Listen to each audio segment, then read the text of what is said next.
नमस्कार प्रिय दोस्तों, जीवन वृक्ष के इस वीडियो में मैं विद्युत और बहन सोनाली आपका स्वागत करते हैं। आशा करते हैं कि परमेश्वर ने आप लोगों को भला चंगा और स्वस्थ रखा होगा। आपने अभी जो मधुर गीत सुना परमेश्वर की महिमा में, आइए उसके रचयिता से हम लोग मिले। जी हाँ, जिस गीत को आपने सुना, जिसके बोल थे, हे प्रभु तुझको अर्पण करती हृदय मेरा तू ग्रहण कर। आप जानना चाहेंगे कि उस गीत को किसने रचा है और किसने उसमें सुर प्रदान किया है। आज हमारे लिए बड़ी खुशी की बात है कि वो शख्स हमारे बीच में है और आज हम उनसे आपकी मुलाकात कराने जा रहे हैं। तो आइए हम लोग उस शख्स से मिलें जो इस गीत को जिसने लिखा, और उनका नाम है श्रीमती पूनम मिंज। बहन पूनम मिंज, आपका बहुत बहुत स्वागत है जीवन वृक्ष में। और हम लोग आपसे आपका परिचय सबसे पहले जानना चाहेंगे कि आप क्या करती हैं, कहाँ से हैं। आप अपना परिवार का भी छोटा सा परिचय हम लोगों को दीजिए, तब हम लोग आगे की बातों में आगे बढ़ेंगे। जी बिल्कुल जी, तो सबसे पहले मैं आप दोनों को धन्यवाद देना चाहूँगी, भाई विद्युत और बहन सोनाली, कि आप लोग जीवन वृक्ष से मुझको स्वागत कर रहे हैं, है ना। और मैं आज बहुत ही खुश हूँ और ईश्वर पिता को धन्यवाद देना चाहती हूँ क्योंकि उसने गुड बुक्स एजुकेशनल ट्रस्ट में मुझे ले आया कि मैं अपनी गवाही दे पाऊँ। तो मेरा नाम है मिसेस पूनम मिंज, मेरे हस्बैंड हैं मिस्टर जोसेफ प्रदीप मिंज, और मेरे 2 बेटियां हैं जिनको प्रभु ने आशीष के रूप में मुझे दिया। जी। बड़ी बेटी एलिजा पीएचडी कर रही है, फाइनल ईयर में है केरला में, और छोटी बेटी नदीशा वो भी पीएचडी कर रही है आईआईटी मद्रास में, उसका फर्स्ट ईयर है। जी जी। तो मैं छोटा सा अपना परिचय जो आपने कहा देना है, मैं देना चाहूँगी कि मैं रांची से ही बिलोंग करती हूँ। अच्छा। मेरा जन्म रांची में ही हुआ और मेरी पढ़ाई बिल्कुल स्कूलिंग कॉलेज सब मैंने यहाँ से किया है। और शादी के बाद मैं हैदराबाद चली गई। तो आफ्टर मैरिज मैं हैदराबाद में अपने परिवार के साथ 13 इयर्स रही। अच्छा। और उसके बाद 2005 में हमें अजमेर राजस्थान आना पड़ा जी। जॉब के ट्रांसफ़र, है ना, जॉब ट्रांसफ़र में। और इस तरह से प्रभु हमेशा हमारे साथ रहे। परमेश्वर की अत्यंत कृपा हम पर बनी रही। जब हम अजमेर आए, वहाँ हमने मैथोडिस्ट चर्च को ज्वाइन किया जी। और मैथोडिस्ट चर्च के रेवरेंड F.W. फिलिप साहब के परिवार और पूरी कलीसिया ने हमारा स्वागत किया और प्रभु की संगति में हम बढ़ते चले गए। जी। बहुत ही अच्छा समय रहा कि जैसे हम कहते हैं ना कि हम ऐसे जगहों में कैसे रहेंगे जहाँ अपना कोई नहीं है, जी जी।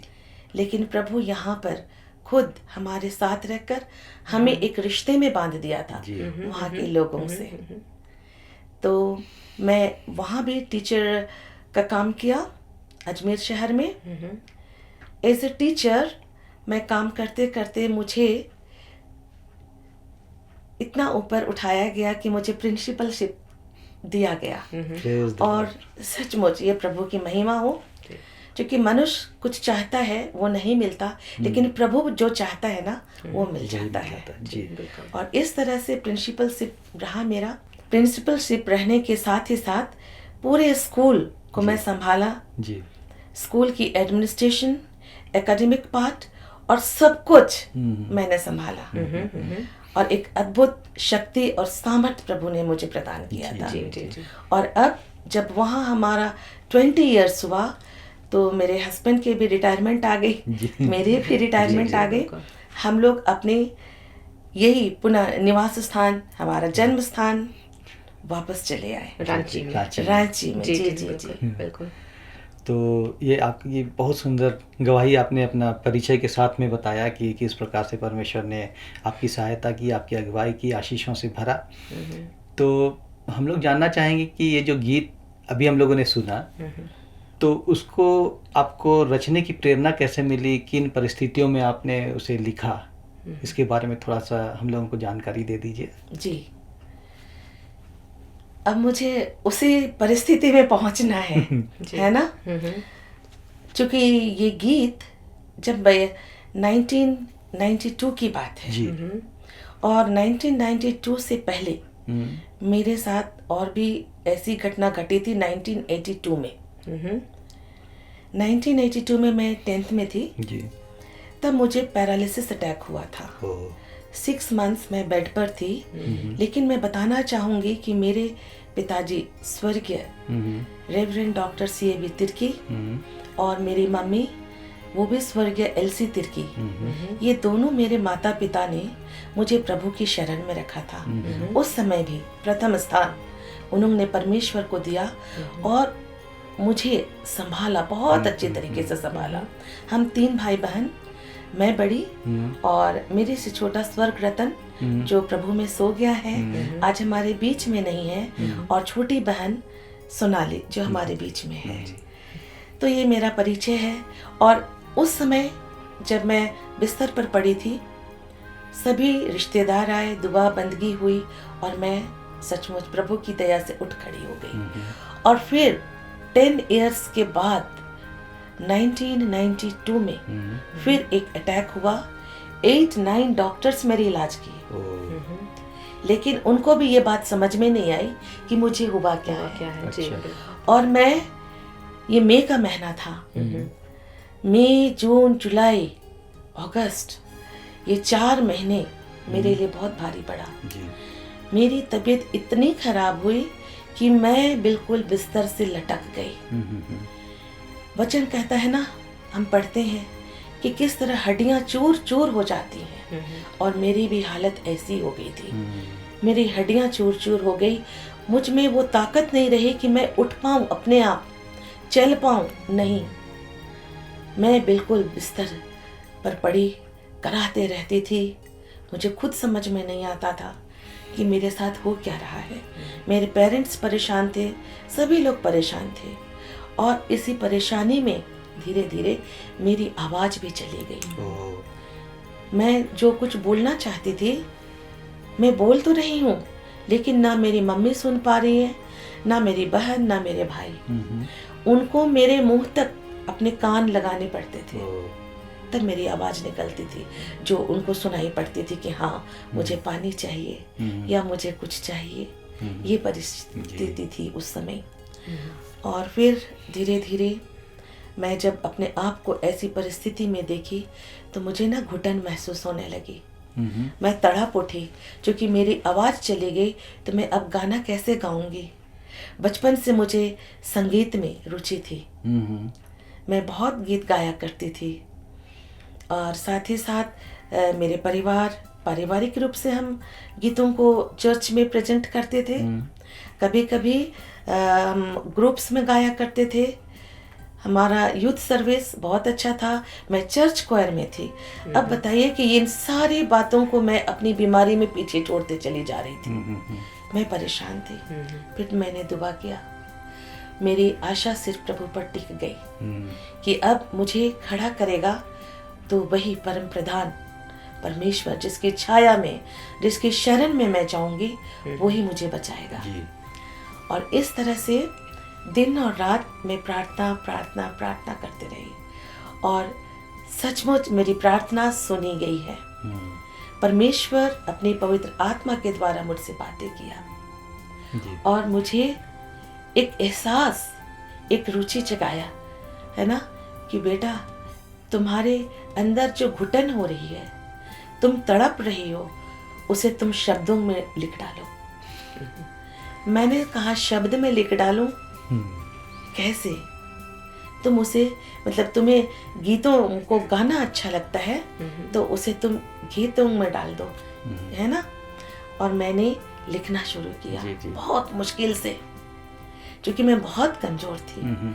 लेकिन मैंने मांगा कि मुझे पेन पेपर दे दीजिए, मैं कुछ लिखूंगी। इसलिए कि आप बोल नहीं पा रही थी और बिल्कुल समझ नहीं पाते थे। बिल्कुल मैंने इशारा किया कि मुझे लिखना है। जी जी। और फिर मैंने इन गीतों को 2-4 गीतों को मैंने उस समय रचा था। धीरे धीरे धीरे धीरे समय लगा मुझे गीत रचने में। जी। ऐसा नहीं कि एक दिन में ही मैंने गीत रच लिया, नहीं। जी। मुझे मतलब ऐसा हुआ ना बहन सोनाली कि एक दिन मुझे 2 लाइन में लिख डाली, जी जी दूसरे दिन फिर और 2 लाइन, और इस तरह से गीतों को रचा गया। जी फिर मैंने दुआ किया, प्रभु गीत तो रच लिए, गीत लिख लिया, अब इसे मैं लोगों के सामने कैसे पेश करूं? जी। सुर भी तो देना है। हम्म, आप मुझे गाने के लिए सुर दीजिए प्रभु। जी। और प्रभु ने सुर दिया और वो सुर को डाला गया, मैं गुनगुनाना शुरू की। और गुनगुनाते गुनगुनाते सचमुच मेरी जो आवाज थी ना, वो आवाज आने लगी। हालेलुया। और धीरे धीरे मिनिमम मतलब मैं कहूँगी 10-12 डेज में मेरी आवाज आई कि मैं उस गीत को गा सकूं। गा जी धीरे ही सही, हाँ, हाँ। है ना। और इस तरह से मैं कहूँगी कि मैं बिल्कुल धूल और मिट्टी में मिल गई थी उस जी समय। बिल्कुल प्रभु ने मुझे उस धूल और मिट्टी से उठाया है, बिल्कुल। और इन गीतों के माध्यम से उसने मेरी आवाज को फिर से वापस जी दिया। बिल्कुल बिल्कुल। Praise the Lord. Praise the Lord. बहुत बड़ा आश्चर्य काम परमेश्वर ने आपके जीवन में किया, जी जी जी आपको चंगा किया, जी और हमारे बीच में आपने बहुत सुंदर गवाही को गवाही। हमारे सामने प्रस्तुत किया जी, कि जी, किस जी, तरह से जी। आपने इस गीत को लिखा। और भी कुछ अनुभव आप बताइएगा, लेकिन उससे पहले मैं बहन सोनाली से भी निवेदन करूंगा कि जो गीत इन्होंने लिखा है उसे उन्होंने गाया है, स्वर दिया है, तो मैं उनका अनुभव भी जानना चाहूँगा कि किस प्रकार से जब वो गा रही थी तो जी, जी, कैसा जी, जी, अनुभव जी। कर रही थी। बहुत बहुत धन्यवाद भाई विद्युत। सचमुच में मेरे लिए भी ये बहुत अद्भुत बात रही। गाने का शौक मुझको भी बचपन से था, और बचपन में कुछ ऐसा था कि फिल्मी गानों को तो मैं बहुत अच्छे तरीके से गा लेती थी, इसलिए कि जो भी घर के काम में करती थी तो रेडियो सुना करती थी और उसके साथ में फिल्मी गाने सुनती थी, और उनके साथ में साथ साथ सुर मिला के गाया करती थी। लेकिन जब चर्च के गाने गाने होते थे तो अक्सर मेरी आवाज़ दब जाती थी, और घर में जब हम लोग पारिवारिक रूप से गाते भी थे जी। तब भी मुझको याद है मेरी मम्मी कहती थी कि इसकी आवाज़ नहीं निकलती है। जिस प्रकार से दीदी गाती थी मैं नहीं गा पाती थी, है ना। तो खैर बचपन तो गुजर गया ऐसे करते करते, लेकिन किसी तरह से मैं गाती थी गाना, और क्वायर में मैं भी रही, और गाना हम लोग का चलता ही रहा। और उसके बाद भी शौक तो ख़त्म हुआ नहीं था मेरा गाने का। बहुत तमन्ना थी गीतों को गाने की, ग्रुप में तो गाते थे लेकिन अलग से कभी गाने का मौका नहीं मिला था ऐसा, या उस तरीके से नहीं गा पाती थी। लेकिन जब से मैंने सेवकाई में मैं आई गुड बुक्स एजुकेशनल ट्रस्ट में, और यहाँ पर परमेश्वर की दया से एक ऐसा माहौल मुझको मिला, स्टूडियो मिला, ऐसे सर मुझको मिले यहाँ पर, है ना, ऐसे लोग मुझको मिले कि यहाँ पर एक अलग माहौल और उस वरदान को आगे बढ़ाने का या अपने आप को उसके लिए तैयार करने का मौका मिला। जी। और यहाँ तक मुझको गाना गाने में यहाँ तक लाने के लिए जो श्रेय जाता है तो मैं नाम लेना चाहूँगी प्रवीर सर का, कि डांट बहुत मुझको मिली। ऐसा नहीं है कि परिपक्वता आने में बहुत कुछ सीखना पड़ता है ना, त्याग भी चाहिए और परिश्रम भी चाहिए। तो उन्होंने मुझको बहुत एनकरेज किया, उत्साहित किया, और उनके सहयोग के बदौलत आज मैं उस गीत को इस प्रकार से गाने सकी। और ये एक समर्पण का गीत है, जी जी। है ना, कि मेरा जो जीवन है और मेरा जो हृदय है उसको मैं प्रभु को समर्पित कर रही हूँ, है ना, क्रूस के तले मैं अपने आप को समर्पित कर रही हूँ। तो ये समर्पण का गीत है। गीत कि जो बोल है वो बिल्कुल हृदय से निकले हुए बोल है ना। तो चाहे जिसने उसको रचा है और जिसने उसको गाया है, वो बहुत ही आशीषित गीत है, उनके हृदय में वो काम करता है। और मेरी भी यही उम्मीद है, आशा है कि जितने लोग इस गीत को सुनेंगे निश्चय करके वो परमेश्वर की आशीष को पाएंगे और अपने जीवन को परमेश्वर के लिए समर्पित करेंगे। तो आप लोगों ने सुना, देखा कि किस प्रकार से परमेश्वर ने गीत रचने वाले को प्रेरणा दी और किस प्रकार से गाने वाले को प्रेरणा दी। तो मैं ये जानना चाहूँगा बहन पूनम से कि और कुछ इसके माध्यम से बताना चाहती हैं, क्या संदेश देना चाहती हैं हमारे श्रोताओं को, दर्शकों को? जी, प्रभु का कार्य हमारे जीवन में बहुत किया है ना। उसने इतना आश्चर्य कर्म किया हमारे जीवन में, गीतों के माध्यम से तो किया ही, मुझे चंगाई मिली। जी और मैं जब अच्छी हो गई तो उसी समय आप लोग जानेंगे से भाई जस्टिन इक्का जी उस समय थे, जी वो आए थे, क्योंकि मुझे देखने आया ही करते थे। तो जैसे उनको मालूम हुआ कि मैं अब बिस्तर से उठ खड़ी हो रही हूँ, बैठ रही हूँ, तो वो आकर मुझसे रिक्वेस्ट किए कि बेटा अब आपको गीत गाने के लिए चलना है मेरे साथ। मैंने कहा कि मैं तो अभी बहुत कमज़ोर हूँ। तो बोले कि नहीं, आपको और बहन सोनाली को, जी। दोनों को मेरे साथ सत्यवादी चलना है और मेरे साथ आप लोगों को गीत गाना है। और फिर हम गए वहाँ, हमने गीत गाया, वो जस्टिन इक्का के रचे हुए जी गीत जी थे, उनको हमने गाया, कैसेट बनी। और उसके बाद फिर मैंने अपनी पढ़ाई जारी रखा, मेरी शादी हो गई जी और मैं हैदराबाद चली गई और वहाँ से फिर अजमेर। लेकिन ये जो गीतों का रचना है ना, जी जी वो प्रभु कायम रखा। मैं अजमेर में और 2 गीतों को मैंने जी रचा, बहुत बढ़िया। है ना, उस पर सुर दिया। बहुत ही अच्छे गाने हैं और मैं धन्यवाद देना चाहूँगी सबसे पहले बहन सोनाली को कि उसने मधुर आवाज में इस गीत को पेश किया। और ये गीत आज दुनिया के सामने आ रही है, जो सचमुच एक तड़प है ना, परमेश्वर के सामने आकर हम किस तरह उसे गिड़गिड़ाएं। जी दुख के बादल जब छाए रहते हैं ना, तो हमारी आस वहीं लगी रहती है। हमें आंख उठाकर, हाथ उठाकर उसी की ओर जाना है जो हमें बचाएगा। जी जी जी और उसने बचाया। जी जी तो मैं चाहूंगी कि मेरे जितने भी गाने हैं, जिन गीतों को मैंने रचा है, जीवन वृक्ष की तरफ से आने वाले दिनों में वो गीत बहन सोनाली पेश किए जाए जरूर। और ये सभी लोगों के सामने आशीष के रूप में, परमेश्वर की महिमा के रूप में पहुंचने पाए। जरूर जी। आपका बहुत बहुत धन्यवाद कि आपने बहुत ही सुंदर तरीके से अपने अनुभवों को हम लोगों के बीच में बांटा। और बहुत सारे लोगों के लिए ये वीडियो, इसके द्वारा जो संदेश है वो लोग सुन करके आशीष पाएंगे। और परमेश्वर इन सब के द्वारा हम सबों को बहुत आयत से आशीष प्रदान करे। तो दोस्तों, आज के दिन के लिए हम लोग इतना ही करते हैं। ये संदेश आप लोगों के पास में परमेश्वर के आशीष के रूप में पहुँचे और आप इस वीडियो को न सिर्फ अपने तक सीमित रखिए बल्कि दूसरों को भी बांटिए, शेयर कीजिए, व्हाट्सएप में कीजिए, फेसबुक में कीजिए, और जिस तरीके से भी आप चाहते हैं आप बांटिए, ताकि ज़्यादा से ज़्यादा लोगों के बीच में ये पहुँचे और परमेश्वर उन लोगों के जीवन में भी कार्य कर सके। जी। परमेश्वर हम सबों को बहुत आयत से आशीष प्रदान करे। आमीन। आमीन आमीन। Thank you.